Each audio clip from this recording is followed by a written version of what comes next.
Hey, what's up guys? I am your host Ryan Zoo, and this is King of the Hill.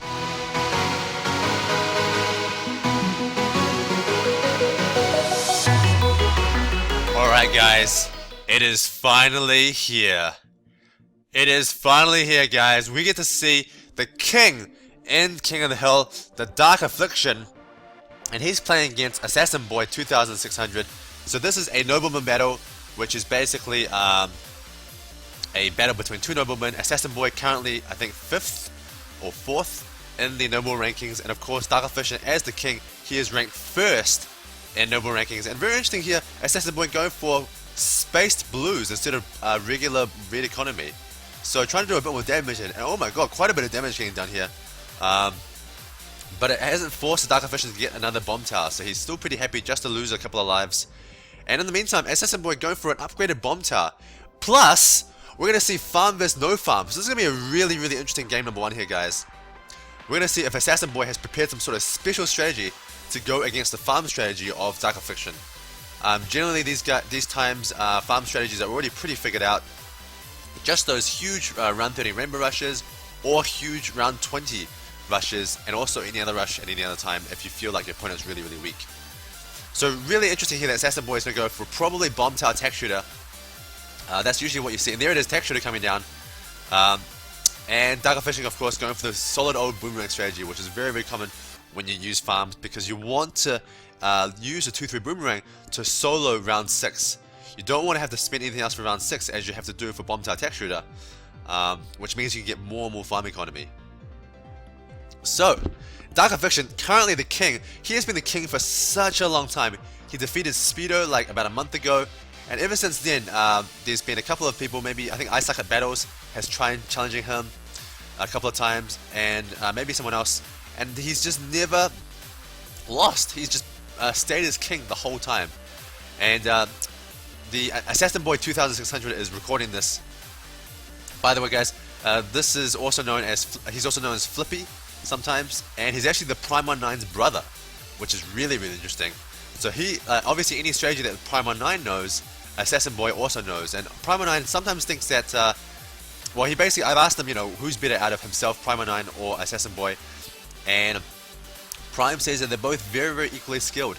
So really interesting to know that, you know, Prime 19 and Assasinboy are two brothers who are really good at Bloons TD Battles, and they can discuss strategy and talk about how to get better and things like that, which is really cool, and it's just a great way for people to get much better at this game. Now, pretty interesting here that Dark Affliction has not gone for any aggression whatsoever. He's just going pure farm economy. He's doing a little bit of aggression here, just to force Assasinboy to get that 3-0 tech shooter, and that should be enough to stop any black rushes. I think Dark Affliction should do a black rush on round 8 though, because a regrow black rush would do a lot of damage to this defense. This defense is nowhere near enough for regrow blacks, and I think he should go for attack, but he's choosing not to. He's just going to choose to get more farm economy. Also, interestingly, Dark Affliction has not got any defense up for... Oh, so here it is. This is a really strong attack for somebody who doesn't have Ricochet. You go for regrow blacks and yellows, and that means that all those balloons get passed. Look how many balloons are getting passed. This is going to be a lot of lives lost for Dark Affliction. Oh, not too many. Actually, yeah, quite a few lives lost there. And that's a really strong attack that's always guaranteed to do damage. You just send 2 regrow blacks, and you send a bunch of yellows afterwards. And those just stack up perfectly when they reach this part of the bend. And it means that those regrow blacks just basically never get touched by the boomerang, just because the solo 3-0 boomerang is just not enough. Alright, so we're getting up to the dangerous rounds now. It seems that both these guys have their mortars up for round 12 camera detection. And we're going to see if Dark Affliction is going to choose to do the round 13 farm rush, or if he's going to wait and do a later rush. Oh, very interesting here. Assasinboy obviously going to try and use a Blade Maelstrom to stop any rainbow attacks. So I'll be curious to see if this Blood Maelstrom will be enough, because it's really hard to get enough Blood Maelstroms to stop a rainbow rush. Okay, so a really small... Whoa, that's a tiny rainbow rush. But still pretty dangerous. This rainbow rush is still pretty dangerous. Probably need some more defense there. Oh my god, this is going to cause a lot of lives lost. Down to 56 lives. And that's caused Assasinboy to quickly get up that 4-0 bomb tower. Dark Affliction playing really well, doing the perfect size rush. That rush cost him almost nothing, guys. It was only 3 rainbows, And now some spaced regrows, so not regrows, camos by Assassin Boy. Interesting choice here. And a couple of them get past, so a few lives lost there as well by Dark Affliction. These guys are both so good, always finding ways to exploit each other's defense. But still, neither player knowing, able to go for the kill right now. So, whoa, there's three tech shooters here. So obviously, Assassin Boy is scared of that ceramic rush, and he's going to use this and use his defense to beat the ceramics. In the meantime, he's going to go for a ceramic rush versus Dark Affliction. Looks like some might get through. Oh, okay, so Dark Affliction quickly going for another 2-3 boomerang, and that would definitely be enough to stop these ceramics. Meanwhile, going for more farm economy, already up to 6 farms. Holy gosh. Man, Dark Affliction is so good. How is he able to get so much defense, but also get so much economy? I have no idea. So now he's going to get his bomb towers up, getting that Moab Mauler to pop those Moabs. And with that with his 3-2-3 boomerang has cleaned up afterwards, he should be just fine for round 18.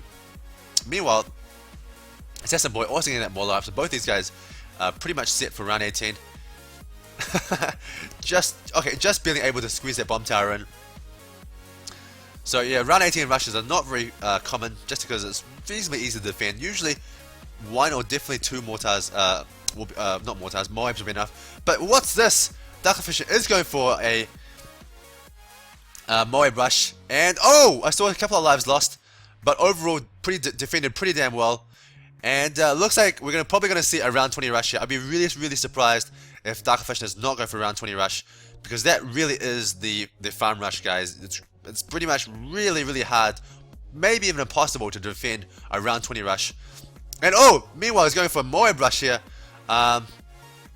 So Dark Affliction is pretty confident that his single Moab Mauler is enough, and indeed it is enough. Wow, I'm pretty surprised. So guys, oh, so here's the big rush here, guys. The big spaced Moab rush. So many Moabs. Oh my gosh, he sold all of his farms for this. So this is going to be it right here, guys. Can Assassin Boy defend? Looks like he's losing lives. This might be it. GG! Game number 1 going to the Dark Affliction, doing that perfect round 20 rush. Did you see how perfectly he spaced those Moabs? So you don't want to go for like Moabs that are super bunched together, because then the Moab Maulers are able to damage all of the Moabs at the same time. You want to space them apart a little bit. You know, the perfect balance of spaced apart, not too much apart, because it gives your opponent more time to defend, but not too close together that the Moab Maulers are able to pop them all together. And we see there that Dark Affliction spaced them out perfectly to make the defense the maximum difficulty, and it means that yeah, the defense that Assasinboy2600 just did not have enough defense. So game number 1 going to Dark Affliction.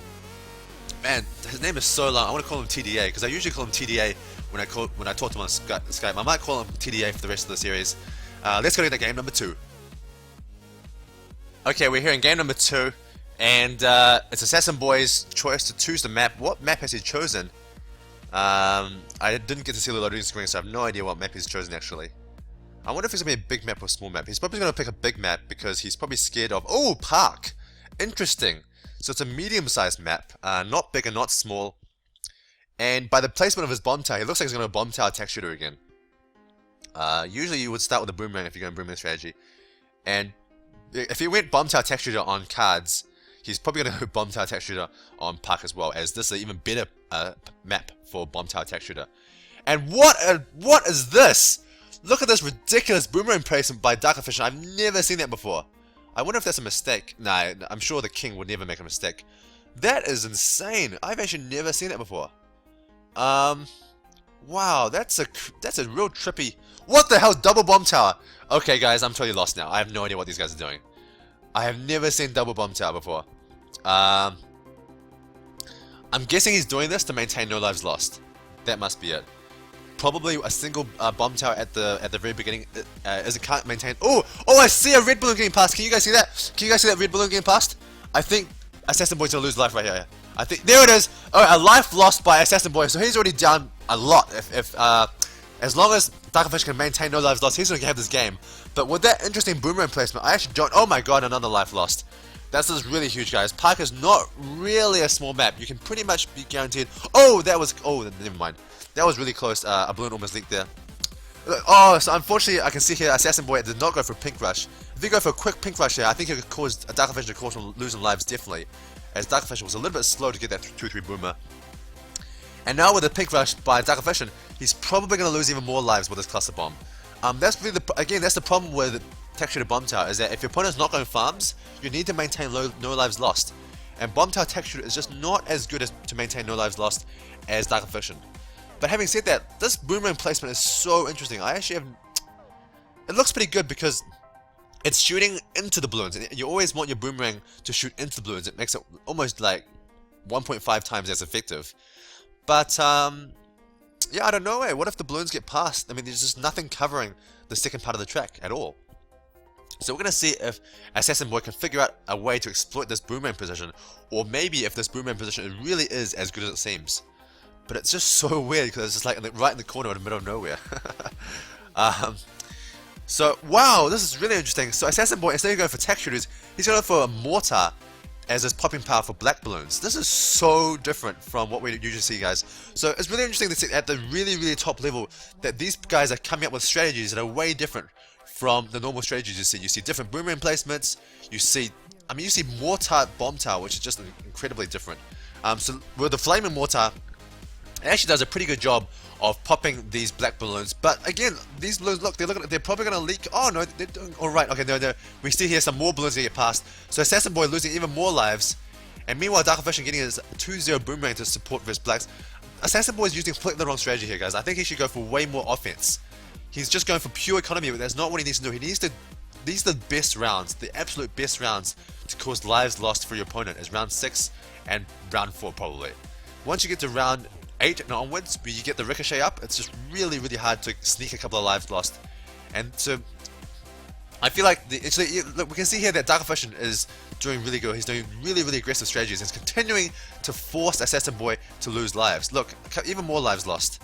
And now with Dark Affliction getting that ricochet up, he's going to be completely safe versus any rush Dark Affliction can do.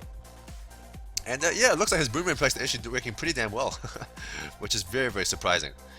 So I apologize, guys, if this video seems a little bit choppy. It's because Assassinboy, basically to save space on the uploads and things like that, he actually sped this video up to 2 times. So which means we're actually missing every second frame. I think that's how it works. So he sped the video up 2 times, then I slowed it back down to 2 times when I recorded the video for the commentary. So Dark Affliction getting the mortar up. And oh my god, that's a very interesting mortar placement. Wow, Dark Affliction is showing me like all these new things that I've never seen before. So, yeah, he's putting the mortar placement in this bin here, which is, I don't know, it's just different from the place that I put it. I usually put it at the top bin because now the balloons are going to get quite far past before they get decamoed. And notice he's put it right in the middle of the track here. I really wonder if putting it in the middle of the track is enough to decamo everything with one mortar. But having said that, this is Dark Affliction, guys. He is the king in the King of the Hill, so I really have no reason to doubt it. And oh my gosh, I have not been paying attention to this. So Assassinboy going for ice towers. This is just insane, guys. I have no idea why he's doing this. Going for double, what is it, 2-0 ice towers, maybe 2-2? The ice towers definitely upgraded to something. And this is really going to help a lot with popping those blacks. But of course, with the 4-2 bomb tower, he's pretty safe versus blacks as well. So ice tower very useful for late game. He's probably going to use it to get an Arctic Wind a bit later. But yeah, really interesting. I wonder if this defense can stop ceramics.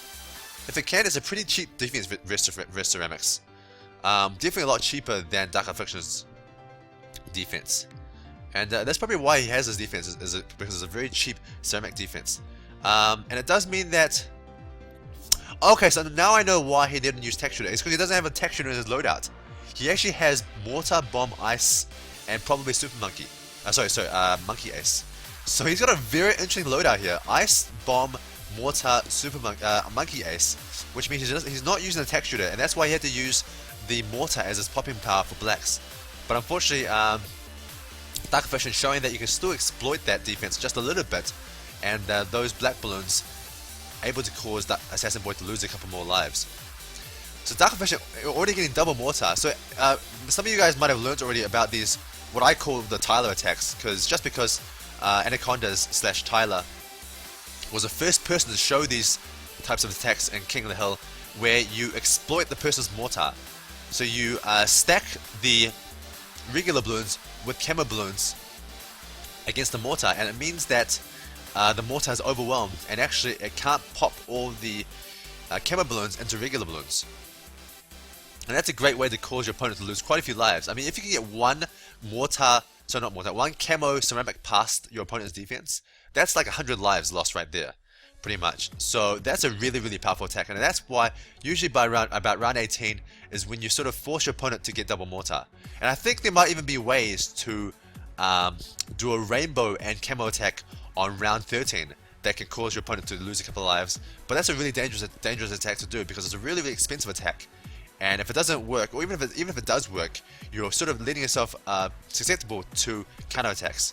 And indeed, we see Assassinboy going for the round 18 Arctic Wind. Arctic Wind's such a strong ability, really, really good, making the defense against ceramics just like much, much cheaper. Basically, one Arctic Wind and one 4-2 Bomb Tower is all you need for permanent defense versus any number of ceramics. Okay, so here's the sort of danger rounds. Round 20, round 21, round 22. This is when you can do sort of big rushes with regrow BFBs, things like that. But you know, Dark Affliction is just sitting pretty. He's probably got just enough defense to again get no lives lost. As I really think Park is a map that is big enough to achieve no lives lost. And we're gonna see here if Assassinboy can find any way to get past Dark Affliction's defense. With double mortar, pretty much impossible to do any mortar exploits. And interesting that Dark Affliction has got his Moab Maulers on the top side. So he seems more concerned with the natural Moabs than he is with the Moabs that Assassinboy can send. Although I'm not too sure if the mortar in that placement can actually hit the very left side track. Maybe it can. Actually, I didn't notice that Assassinboy also has the Moabs in the same place. So interesting here, Dark Affliction is sending a Moab for a little bit of aggression. I don't know why I did that, as I don't think this attack will be very, very effective at all, especially with that Arctic Wind. There should be no way that a single Moab could have done any damage there. And also, he just doesn't need to do damage. He's a hidden lives. You just need to wait it out until round 38, and he'll win the game. Simple as that. And I wonder if Assassinboy2600 is going to be able to exploit the Moab changes on round 30. Some of you guys might not have known about this, but there's a relatively recent patch, maybe about a few weeks ago, where Ninja Kiwi made it so that Moabs and BFBs and Zomai Gods from round 30 onwards are at full health. And what I mean by that is that actually at the moment, the ones you can send against your opponent are actually at 50% health. They're not at full health. That's why usually sometimes these computer Moabs are actually much, much harder for your Moab Maulers to pop than the ones that you can send versus your opponent. It's because they're actually at twice the number of health as the ones that you can send versus your opponent.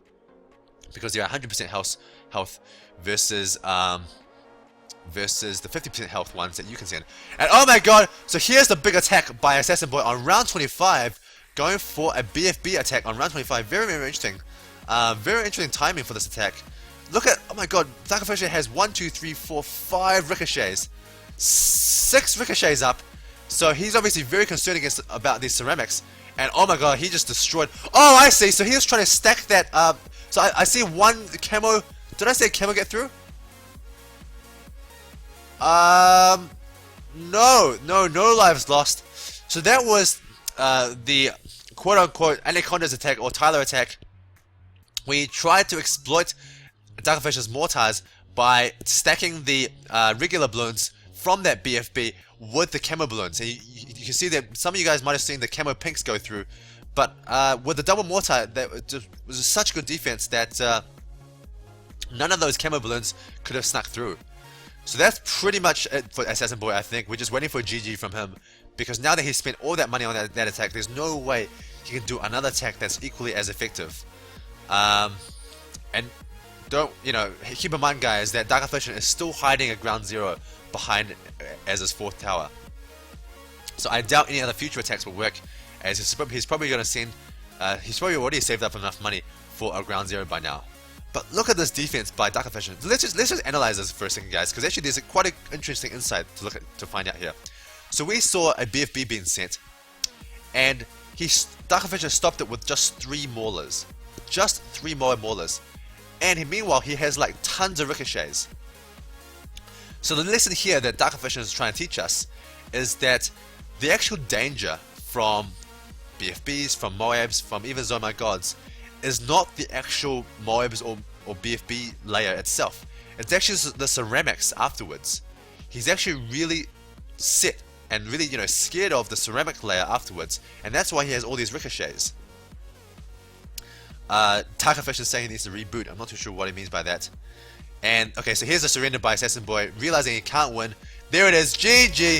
Takafish managed to hold versus that one attack on round 25, and that's basically all he needed. Unfortunately, Assassinboy's early game just not up to scratch. He picked a large map, or a reasonably large map in Park, but unfortunately, still that early game not able to maintain no lives lost, which is just so critical for King of the Hill. So yeah, interesting lesson learned there for some of you guys is how to deal with Moabs and BFBs is actually to focus more on defending against the ceramics. Not to focus so much on those Moab Maulers, just 3 was enough, and to focus more on getting those ricochets up to defending against ceramics is actually way more key to making sure you don't lose any lives to Moab rushes. Alright guys, let's go to game 3 to see what map Assassinboy can pick to come back in the series. He's already down 2-0. Okay, we're here in game number 3, and let's find out what map Assassinboy2600 has chosen for game number 3. Oh, Hydro Dam! Wow, so going from a medium-sized map to the smallest map in the map pool. I hope he's very confident in his Hydro Dam strategy, otherwise he's going to be down 3-0, and that would really suck for him because, oh by the way guys, games versus the King are best of 7 instead of the regular best of 5, so this series will be a bit longer than usual.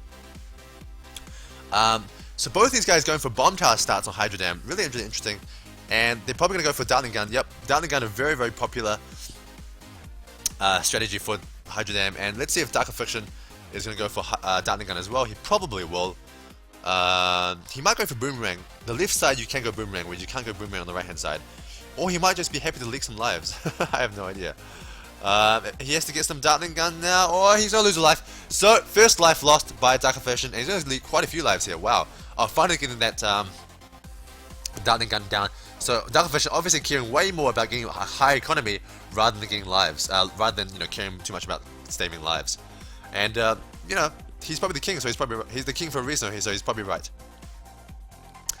I actually, just introspection. I actually really like not showing the loading screen, because what value do we get from the loading screen? We just get to see what map they pick, and I can just talk a little bit about it. I have a little bit more time to talk about random stuff, but I actually like it this way. This way, we actually get a surprise, because we don't get to see what map they choose until the map actually starts. So I actually really like doing this one. I might just cut out the loading screen in the future, because also when I do the loading screen, I have to put that silly little picture in front of the towers, so I cover up the towers. This way, when I start from the game, from the loading screen, I actually don't need to cover up the towers. It's just much less editing for me. Actually, yeah, I think I might just do that in all future Killing a Hill. I'm not going to show the loading screen anymore. I might do it at the very start, because we would like to see the players' wins and losses. But yeah, other than seeing the players' wins and losses, there's really not much value to seeing that loading screen. So, anyway, back to this game. So let me know in the comments if you guys have any issues with that. If you guys don't mind it, then I prefer to do it this way, because it just really saves me on editing time. I don't need to put in that silly little picture. Okay, so back to this game, guys. Dark Affliction down to 102 lives, whereas Assassinboy able to maintain more lives, but clearly Assassinboy has spent a lot more money. He got that 2-1 Dartling Gun up faster. He got the Dartling Gun up initially faster, and ooh, we see a Boomerang for Assassinboy. And so yeah, definitely Dark Affliction being a hitting economy here. And okay, so Dark Affliction also showing a Boomerang. So both these guys are going to use a Boomerang, probably a Ricochet, to defend against round 8 Rigo rushes. And these black balloons are doing a little bit of damage to Assassinboy, and it's actually catching up, making a Dark Affliction catch up in lives. Whereas I feel like, okay, so both these guys going for black rushes now, and oh, fantastic! So these are fantastic attacks by Assassinboy, because he's stacking up the black balloons with the other balloons, with the regular balloons, and at the same time, Dark Affliction also doing the same. Both these guys losing lives. This is like another horse race of lives being lost.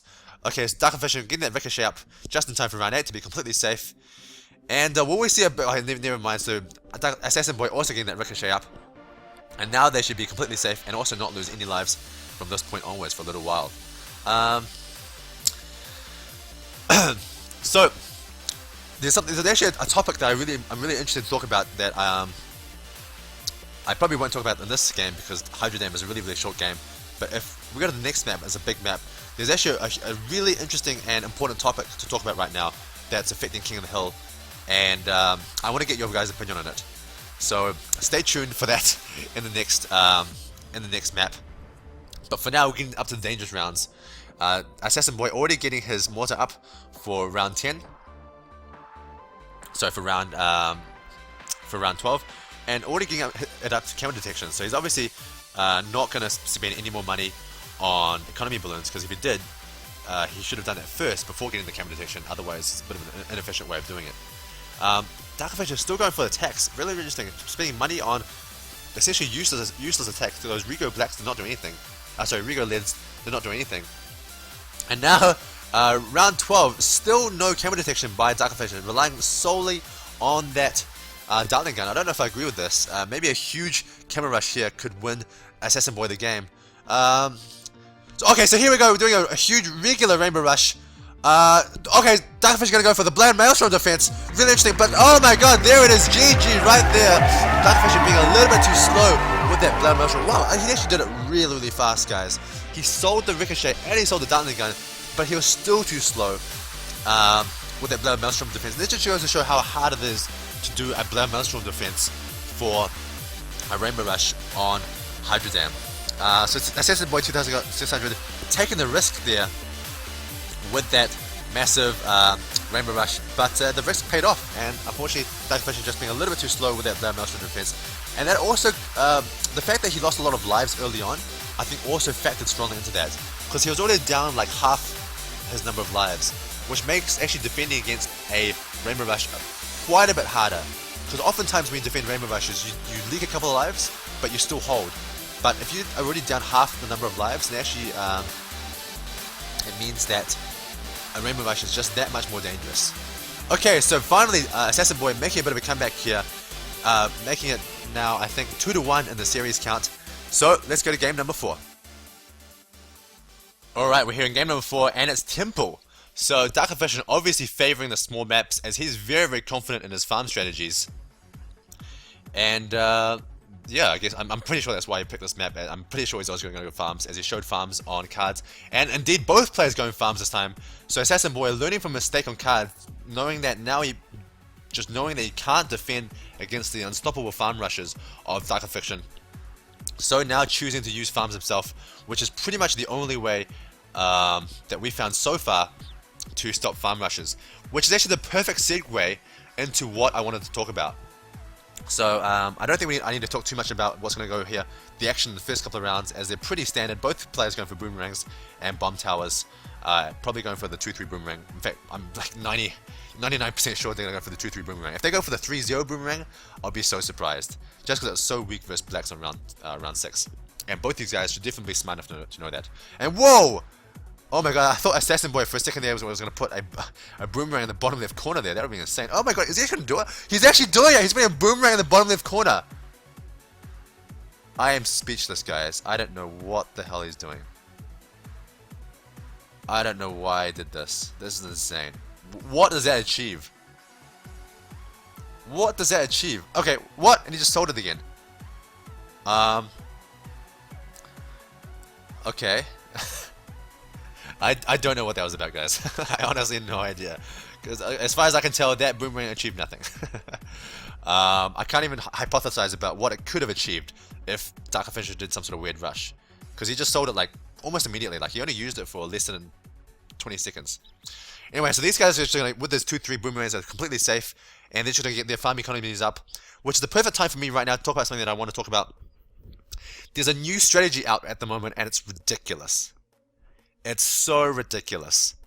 It's I'll probably call it the Trevor strategy, just because he's the first person to publicize it. I know Speedo uses it. I know quite a few other people have been testing it. In fact, actually, a lot of every nobleman has been testing it hard out at the moment because it's just ridiculously overpowered strategy. And it's basically pure ice towers, mass ice towers. And there's a couple of things to discuss about it. One is that the first one is that well, first of all, let me just explain what it is. So basically, it's using the 2-0 ice tower ability to pop balloons. And the reason why this can be done is because there was a patch just recently, maybe a few days ago, released by Ninja Kiwi, where the ice tower can now pop white balloons. They can pop white balloons and they can pop zebra balloons, which they couldn't do before. So right now, what's interesting is that they don't get triggered by white balloons, but they can pop them. So for example, if it was just pure white balloons going past, then the ice towers don't do anything. They don't shoot at all. But if there was like one black balloon with that group of white balloons, then it triggers the ice tower, the 2-0 ice tower, to pop that black balloon. And that ice tower actually has the popping power to pop the white balloons into, I think it's pinks. And then, oh, by the way, a quick little yellow rush here. But Dark Affliction responding perfectly with a ricochet. A couple of lives lost, but nothing too big. Had to sell a farm for that, but again, you know, not a big deal. So that ice tower can now pop white balloons. Effectively, they can. I mean, the only situation they can't is when it's just pure white balloons, but that's not going to happen very often because you might have another like boomerang to go with it, or even if you don't, you know, you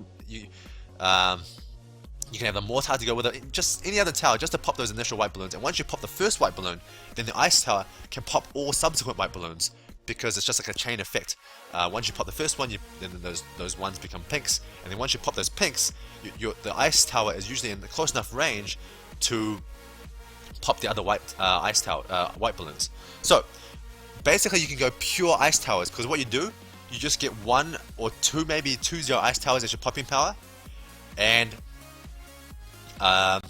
then you use like maybe 3 or 4 0-0 ice towers to lock the balloons in place. Now this is the marginal part, is that you are using 0-0 ice towers to lock balloons in place, but you're locking them in place in an area where they can be popped by the 2-0 ice tower.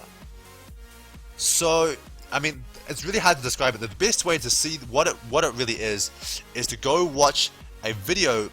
Actually, it's a King of the Hill battle video, surprisingly, that was recorded by Trevor Squires.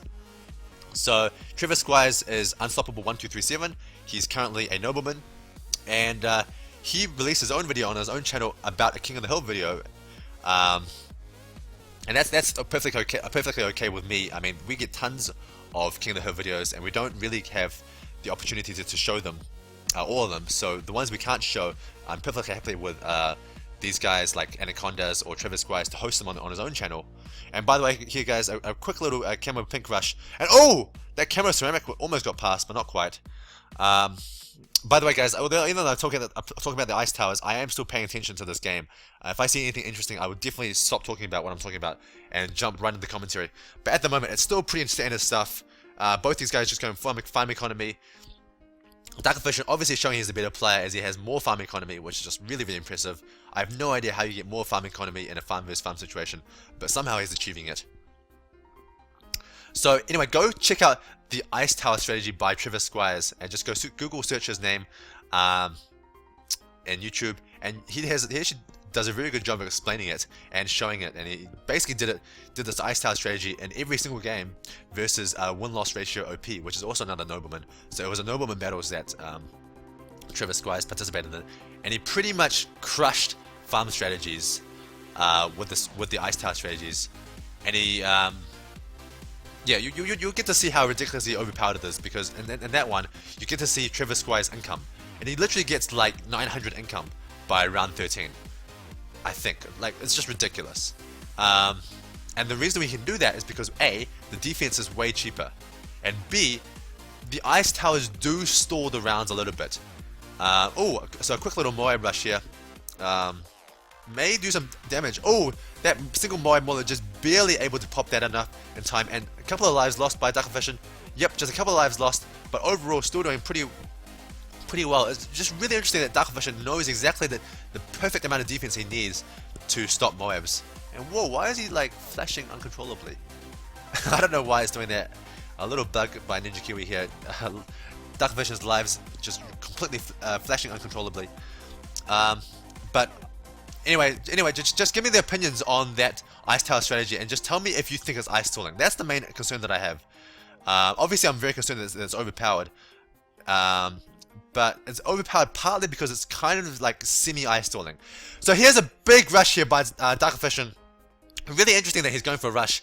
And oh, a big counter rush by Assassinboy. Whoa, this is really interesting. And so he's trying to exploit the mortar with the camo balloons. So a huge camo rush here by Assassinboy, going all out with the camo balloons.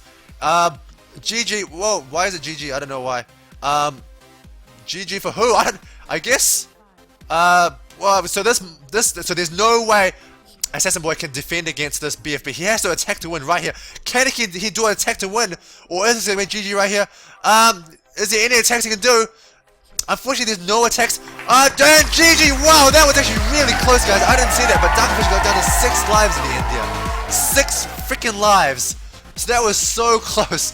Assassinboy making a really interesting decision to go for the counter attack as opposed to go with the defense. Not something that I would have done. I would have definitely gone for the defense, as I think a single BFB is not that dangerous. It should be pretty actually easy to defend against a single BFB, especially once you've sold all your farms. You can easily get a defense up. Let me think about this. Okay, so actually no, never mind. The thing is that Dark Vision only sold like half of his farms for that attack.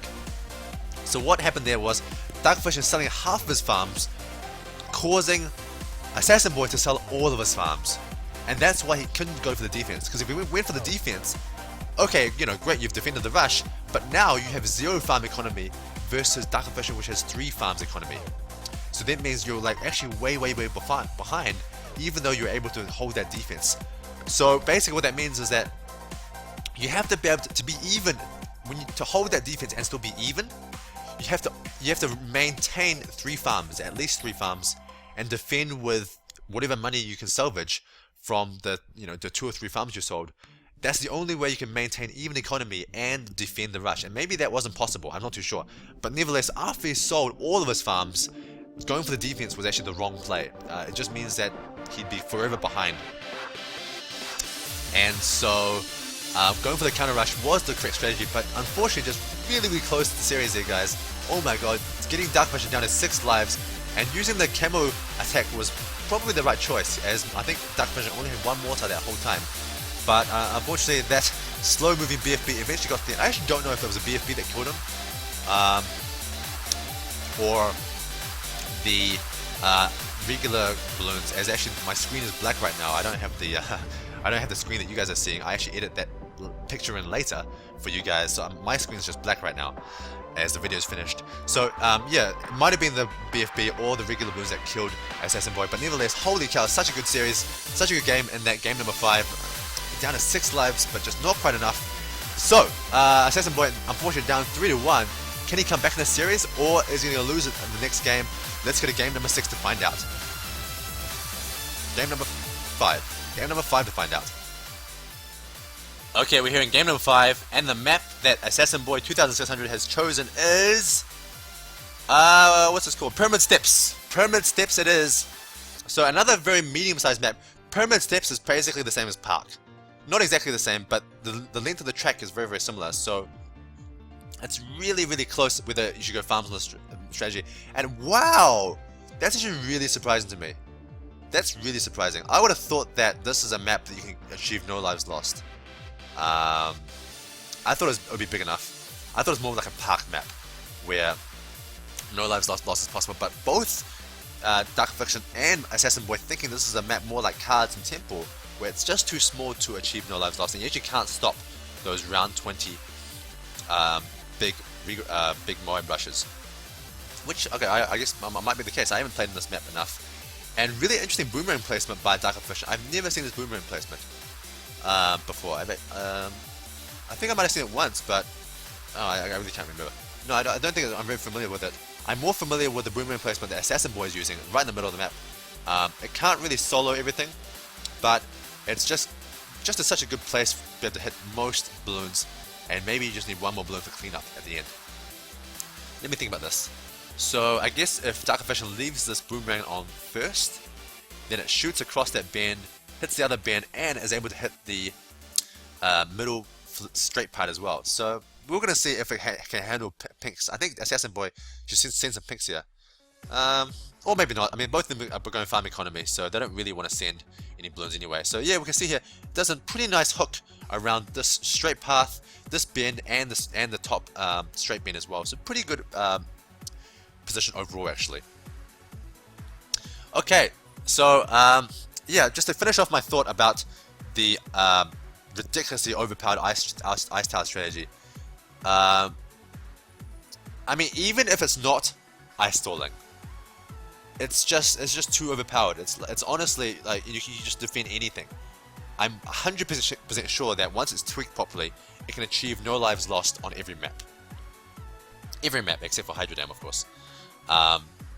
It's not as ice tower stally as the one I used back in the day, but it's pretty damn overpowered. Like, yeah, I think it's definitely strong enough to achieve no lives lost on every map. It's a little bit random where sometimes a pink balloon slip through, but overall, if you don't do anything like crazy like exploiting the mortar and stuff like that, then you can pretty much achieve no lives lost. So definitely go and check that strategy out and tell me what you guys think about what I should do about this. Should I ban the strategy, or should I don't know, leave it as is, or should I honestly have no idea. I'm pretty lost about what to do about this strategy, guys. An interesting black rush here by Dark Affliction, showing that this middle boomerang spot is not quite enough to solo blacks. But I mean, honestly, there should be no spot anywhere where you can solo blacks, because solo blacks is pretty overpowered. I think only on Temple can a player actually solo blacks. Even on cards, it's a really good spot for boomerang, but it can't quite solo blacks. I think you can cause a couple of lives lost if you've seen a black rush. Okay, so both these guys from farm economy. And we're going to see if Assassinboy can do better with the farms this time. He's being completely destroyed by Dark Affliction's farm prowess. Dark Affliction doing that perfect round 20 rush. I wonder if that's actually defendable, because it's a really difficult spot. Dark Affliction sells 3 farms to send a Rigo BFB, but maybe you have to sell more than 3 farms to defend it. So in which case, you'll always come out behind. There's just nothing you can do, and you basically have to... Maybe you just have to go for the all-out counter rush. But then we showed that Dark Affliction pretty much defended the all-out counter rush. I mean, he was down to 6 lives, yes, sure. But I think he could have definitely have afforded another mortar, and he was probably just a little bit too slow to react to get that second mortar up. I'm not too sure, guys. Really interesting that Assassinboy isn't going to go for any rushes to force Dark Affliction to get more defense, as this defense is definitely not enough for a Rigo Yellow Rush. Whereas Assassinboy has got his defense up for a Rigo Yellow Rush. So that's just goes to show something that, you know, why Dark Affliction is such a good player. It's because you don't need to put the defense up, guys, unless your opponent attacks. So clearly with this 2-0 boomerang, he's getting ready to put the defense up. He's obviously probably got the farm hotkeyed. He's instantly ready to sell a farm and get that 3-0 ricochet up. But if your opponent's not going to send it, then you don't need to buy it, and which means that, look, right now, Dark Affliction is ahead in the economy. He's ahead a little bit in economy just because of that, because he didn't have to buy that ricochet so early.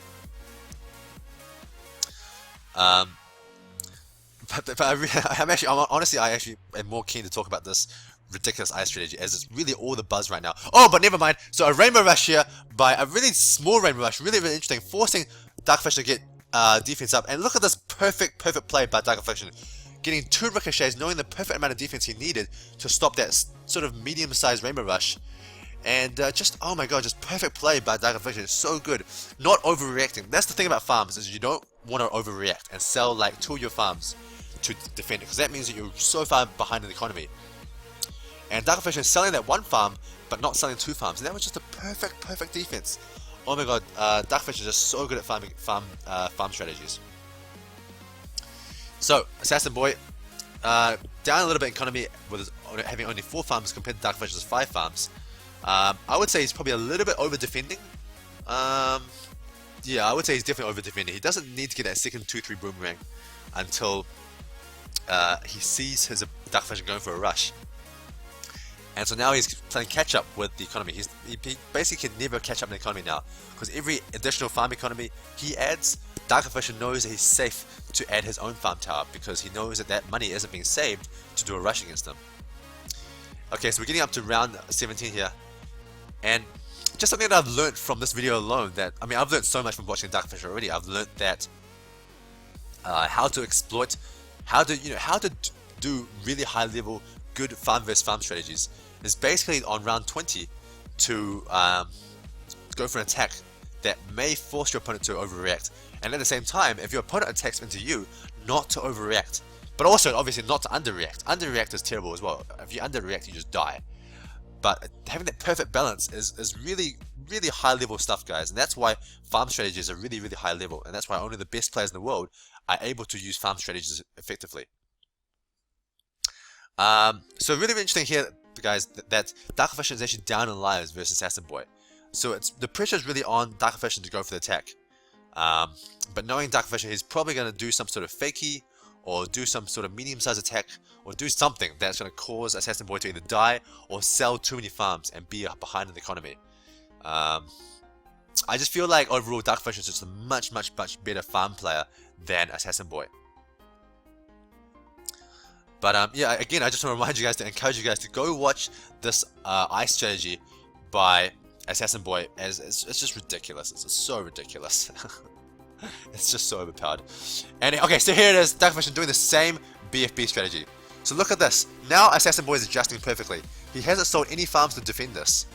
He's showing that he may have enough defense here. Oh, this is gonna be really close, guys. Oh my god, these ceramics. Oh, a lot of lives lost, and there it is, GG. Oh my god, so it looks like that you can send a BFB rush on round 20 without selling any farms, but you have to sell farms to defend it.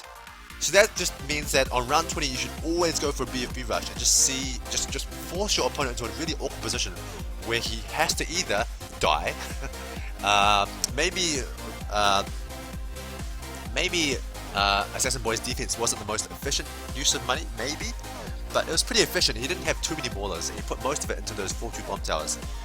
Maybe he should have put more ricochets up, as seems like Dark Affliction prefers to use ricochets as a defense against those ceramics, as opposed to the 4-2 bomb tower.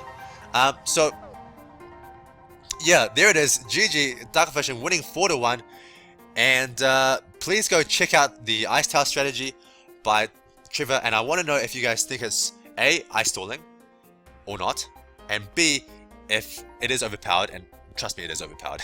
And given that it's overpowered, what should I do about it? Should I ban it from King of the Hill, or should I leave it in? I don't know, what should I do about it? And C, it's just a couple of lessons learned from Dark Affliction in this game. One is that in farm vs farm situations, you can send a BFB on round 20 and just forces your opponent into a really awkward spot. And number two, you actually only need one more mauler on round 18, not two. I've been using two this whole time, and Dark Affliction has just shown me that you only need one, as long as you have enough boomerang and ricochet defense up afterwards, because mainly it's actually the ceramics you're scared of, not the Moai Mauler. Alright guys, so that's it. Dark Affliction retaining his king spot, winning 4-1 versus Assassinboy, and hopefully we're going to see more TDA games in the future. That's it for me. My name is Ryan Zoo. Thanks for watching, guys. See you next time.